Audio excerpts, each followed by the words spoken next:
Type के short notes मैंने अपने टाइम पे बनाए हुए थे। ठीक है, ये सारे शॉर्ट नोट्स से पूरी फाइल तैयार कर रखी है मैंने शॉर्ट नोट्स। ये भाई टू भाई वाली बात बता रहा हूँ और फिर जिसमें कि बायो के सारे शॉर्ट नोट्स थे, जिसके अंदर मैंने सारे एग्जाम्पल अपने हिसाब से जो ट्रिक्स लगा रखी थी वो। Hello friends, welcome back to our channel which is name Shubham Sharma biology. So आज की इस वीडियो के अंदर अपन ये देखने वाले हैं कि क्या वो चीज है जो अपन कर सकते हैं जो इस साल के एंड में हम अगर उसको कर लेते हैं तो हमको वो अगले साल दिक्कत नहीं देने वाली। यार देखो, साल एंड होने वाला है और इस साल के खत्म होने के पहले अगर हम कुछ ऐसा कर लें जिससे कि हमारी प्रिपरेशन बूस्ट हो पाए, तभी अपन अच्छे कॉन्फिडेंस के साथ में 2024 में नीट की एग्जाम को फोड़ पाएंगे। उसके लिए हमको इस चीज पे ध्यान देना पड़ेगा कि हम कैसे अपनी तैयारी को और भी अच्छा बना सकते हैं। तो वीडियो बहुत छोटे होने वाली है बट ये बहुत इंपॉर्टेंट है। मैं 4 पॉइंट तुमको फोकस करके बताने वाला हूं। इन 4 पॉइंट को अगर तुम फॉलो करते हो तो तुम्हारी तैयारी एक स्टेप आगे बढ़ सकती है। तो वीडियो को पूरा ध्यान से जरूर देखना।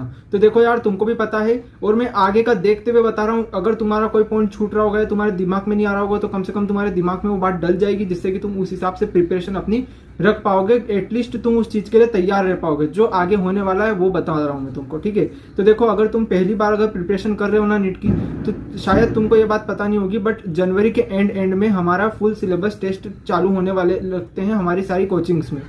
लगभग सारी कोचिंग्स क्या करती है, फुल सिलेबस टेस्ट सीरीज चालू कर देती है। और फिर होता क्या है कि हमारा एक तो सिलेबस कंप्लीट नहीं होता है, हमारे चैप्टर्स इनकम्प्लीट रहते हैं, हमारा बैकलॉग रहता है और इन सब की वजह से हमारे नंबर नहीं आ रहे होते हैं। और फिर हम सोचते हैं कि यार हमारे नंबर बेकार आ रहे हैं। और अगर हम नहीं भी डिप्रेशन में नहीं भी जाते तो हम क्या सोच कर डिप्रेशन में नहीं जाते हैं कि अभी तो मेरा कंप्लीट नहीं है, मैं नीट के एग्जाम में तो कंप्लीट कर लूंगा तो मेरा नंबर बढ़ जाएंगे। बट ऐसा होता नहीं है, रियलिटी ये है ही नहीं। अपने पास में लगभग पूरा दिसंबर पड़ा हुआ है अगर तुम मेरी वीडियो आज ही देख रहे हो तो, और जितना भी टाइम अभी तुम्हारे पास बचा हुआ है, और एटलीस्ट तुम इन 4 पॉइंट पे ध्यान दोगे ना तो तुमको इस चीज में कभी दिक्कत नहीं आने वाली। तो सबसे पहली बात है कि टेस्ट सीरीज चालू होने वाली है हमारी। 1 महीना, यार जनवरी कब खत्म होगा कब शुरू होगा पता भी नहीं चलेगा। इसलिए इस चीज पे तुमको ध्यान देना पड़ेगा कि सबसे पहला फर्स्ट पॉइंट है हमारा कि तुमको शॉर्ट नोट्स बनाने पड़ेंगे। ये देखो, इस टाइप के शॉर्ट नोट्स मैंने अपने टाइम पे बनाए हुए थे। ठीक है, ये सारे शॉर्ट नोट्स से पूरी फाइल तैयार कर रखी है मैंने शॉर्ट नोट्स की, जिसमें कि बायो के सारे शॉर्ट नोट्स है, जिसके अंदर मैंने सारे एग्जांपल अपने हिसाब से जो ट्रिक्स लगा रखी थी वो, चैप्टर्स की अगर कुछ समरी हो सकती है तो वो, और जो जो इंपॉर्टेंट टॉपिक जो मेरे को लगता था कि यार अभी अभी जो टेस्ट हुए और उसमें मैं भूल रहा हूँ बार बार, उनको मैंने इसमें लिख दिया था। तुमको अभी लग रहा होगी ये मेहनत, बट ये मेहनत तुमको बहुत काम में आएगी, क्योंकि तुम्हारा हर दूसरे दिन जब फुल सिलेबस टेस्ट होगा ना, तब तुम्हारे पास इतना टाइम नहीं होगा कि तुम सारे नोट्स को एक साथ पढ़ दोगे। तुम 120 पेज के नोट्स नहीं पढ़ सकते उस टाइम पे। तुमको उस टाइम पे शॉर्ट नोट्स और इस टाइप से कुछ जो तुमको क्विकली पूरा चैप्टर रिवाइज करवा पाए, तुम वही कर पाओगे, उसी को कर पाओगे। नहीं करा, अगर अभी नहीं कराना तो सही बोल रहा हूँ, तुम्हारा बहुत कुछ छूट सकता है।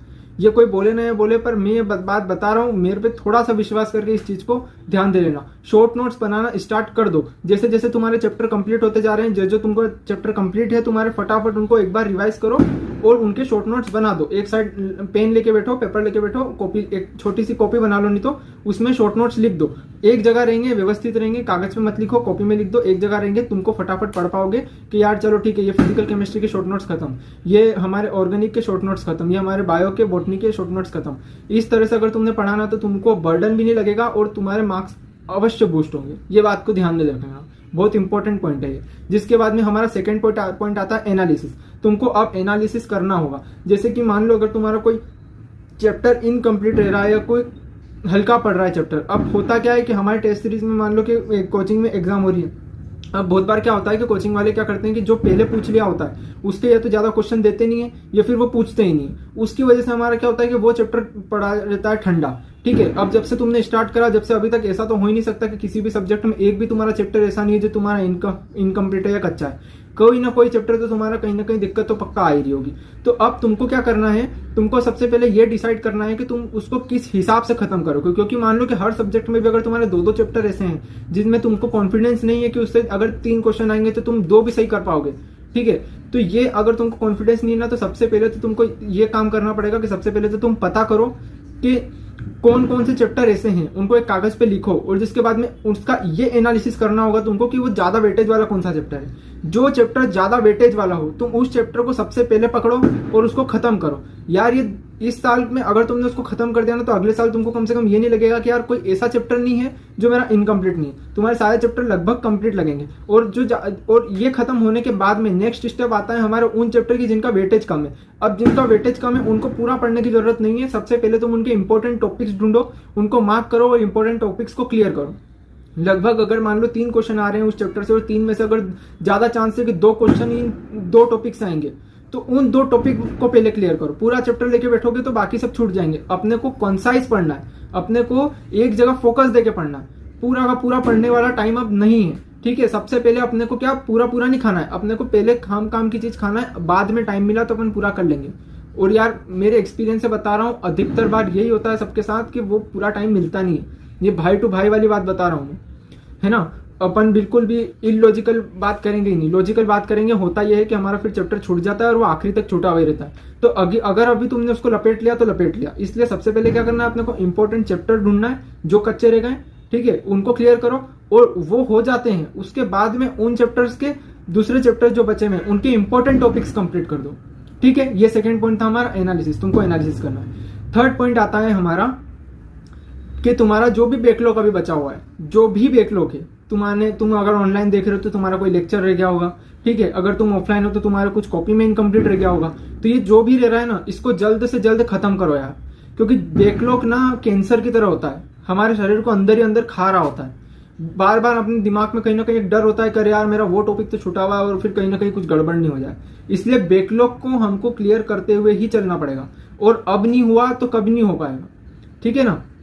If you can you will, तुम चाहोगे तो तुम कर लोगे, और बैकलॉग को क्लियर करते हुए अपने को जाना ही है। थर्ड पॉइंट था हमारा बैकलॉग क्लियर करने का।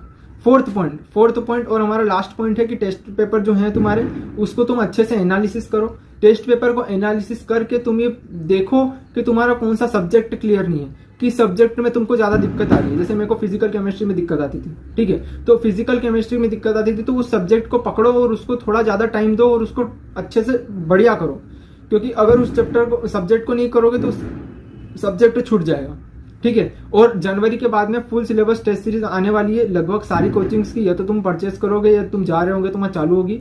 और अगर इन 4 पॉइंट्स को अगर तुमने अभी क्लियर कर दिया ना, तो उन टेस्ट सीरीज में मैं गारंटी के साथ बोलता हूँ तुमको कोई टेंशन नहीं होगी। नहीं तो एक दिन छोड़ के और रोज रोज जब फुल सिलेबस होंगे ना, तो फुल सिलेबस लेने का कोई मतलब नहीं निकलेगा, क्योंकि तुम्हारे चैप्टर कंप्लीट होंगे नहीं, या तुम्हारा बैकलॉग कंप्लीट नहीं होगा, या तुम्हारे पास शॉर्ट नोट नहीं होंगे। तो यार ये सारे पॉइंट्स तो एक ऐसे पॉइंट्स हैं जो कि तुम्हारे कंप्लीट होने ही चाहिए, इनसे कम पे तो काम होने ही नहीं वाला है, ठीक है। तो उम्मीद है कि मेरे आज की वीडियो तुमको पसंद आई होगी, तुमको समझ में आया होगा। अगर कोई भी डाउट आते तुमको तो तुम कमेंट में लिख सकते हो, ठीक है। और बस वीडियो को लाइक कर देना और चैनल को सब्सक्राइब कर देना अगर मेरी बात तुमको जरा सी भी काम की लगी हो तो, ठीक है। तो आज की वीडियो में इतना ही, तब तक अगली वीडियो के लिए आज की वीडियो में इतना ही, मिलते हैं किसी और वीडियो में, तब तक के लिए बाय।